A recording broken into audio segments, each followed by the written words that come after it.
Let's take a minute to think about what happens every time you buy something while shopping. 9 times out of 10, maybe even without realizing, the branding played an important role in your decision. Now, before you start selling a branded product, there's a few important steps to take. Today, let's talk about creating a brand for a specific niche or certain product, as well as an in-depth tutorial when filing your trademark application. For the recent videos on the channel, we've been looking at these dog ACL braces.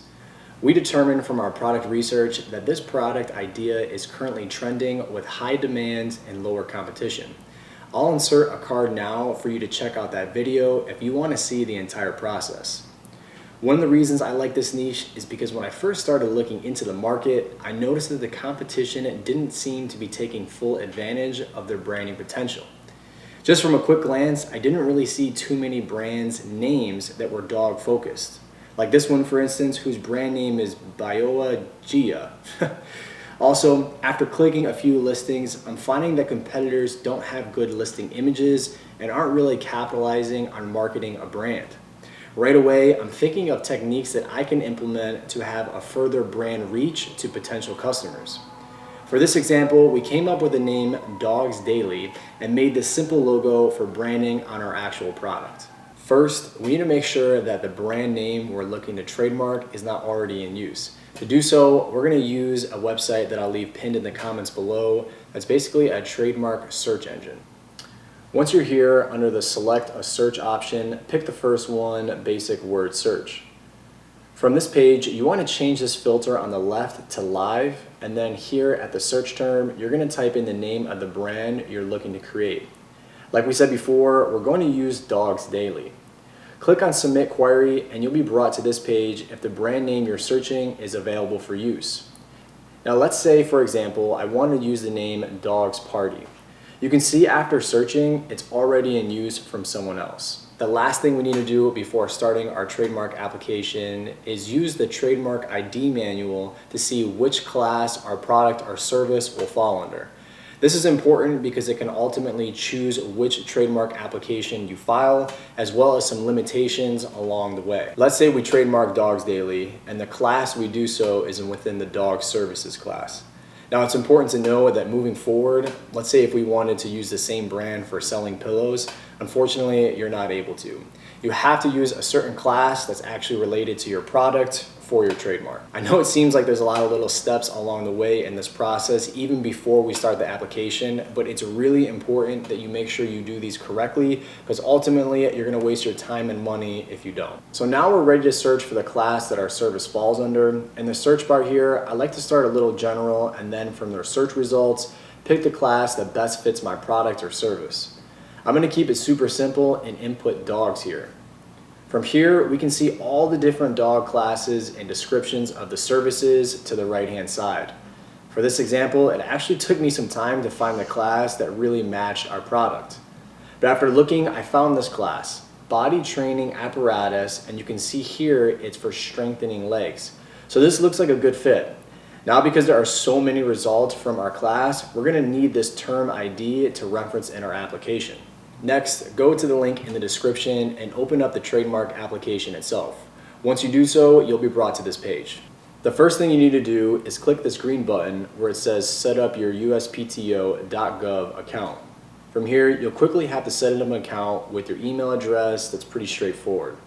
After you do that, you'll be brought to this dashboard where you'll navigate to the left-hand side and click File an Application, and then again right beneath that, click File Tease Application. Our first step is to select which type of application we're going to file.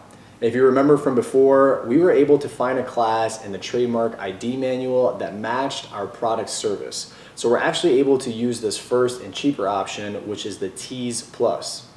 Unfortunately, if you weren't able to find a class that matched, you'll have to go with the more expensive option and choose the Tease Standard option. The next question we're going to select is for an attorney filing this application. From here, you can skip the third question as it's optional and click Next at the bottom. On the next page, to the right of owner of mark, you're going to input your name. Right below this, I'm going to select DBA option, and then again below that, I'm going to select limited liability company because that's what I have as an LLC. After that, in the middle here, you'll have to select your state, which your LLC is filed. For me, this is New York. Below that is the mailing address. I'm going to blur mine out for privacy reasons, but just put yours here. You can skip your phone and fax number as they're optional. And lastly, input your email address here. Next, at the bottom of the page, just click continue. You'll see this warning sign pop up indicating we didn't input our phone number. If you want, go back and input yours here, but it's not officially needed and I don't really like to have my phone number out. Just click continue and you'll be brought to this page. From here, scroll slightly down to this section where it says select a radio button to indicate mark type. A standard character would just look like the words of my brand, so I would type in Dogs Daily here in this box. Now, in most cases, I recommend you choose the other option, which is special form. This is going to allow you to upload an image of the logo that you or someone else created for the brand. From here, click choose file and select the file you want to upload. It sounds a little silly, but after this, make sure you click attach here to the right to actually attach the file to the document. If you don't do this, this actually won't be attached to the file you chose. Once you do this, you'll see a pop-up here on the right-hand side. Underneath here, for a literal element, type in exactly what your logo says. For us, simply, this is Dogs Daily, so that's what I'm going to put. For our example, we're not claiming colors as a feature of the mark, so we can simply select this box here. If you are, you'll need to indicate them in the box above. Here, we're going to describe our logo in detail. For us, it's simply Dogs Daily in all black. Then finally, click Next. After clicking Next, this is going to be similar to what we did for the Trademark ID manual search. Click the bottom left tab that says Add Goods/Services. In the search bar at the top, type in the class ID we found from before to directly bring up the class that we wanted to select. I like to do this just because of how many classes we first saw when doing our initial search. It just makes it a little easier. Click on the little box on the left-hand side to select the class and click Insert Checked Entries. On this page, you'll see the different options that have Section 1A, Section 1B, and so on. For us, we're going to choose Section 1B that you can see from the simple description is indicating that we aren't currently using the mark, but we're intending to. After, you'll have to click that I understand box, and then right below that, click the Assign Filing Basis. Finally, you're brought to the correspondence information page, and we just want to make sure the information is correct at the top. From here, you can click Continue.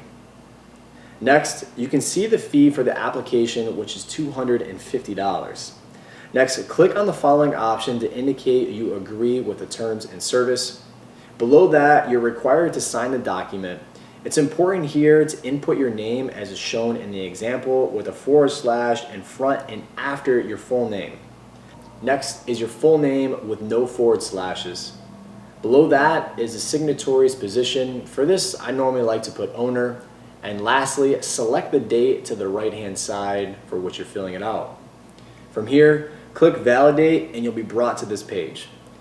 This page is going to go over all the information you just put, including the class you choose to trademark under.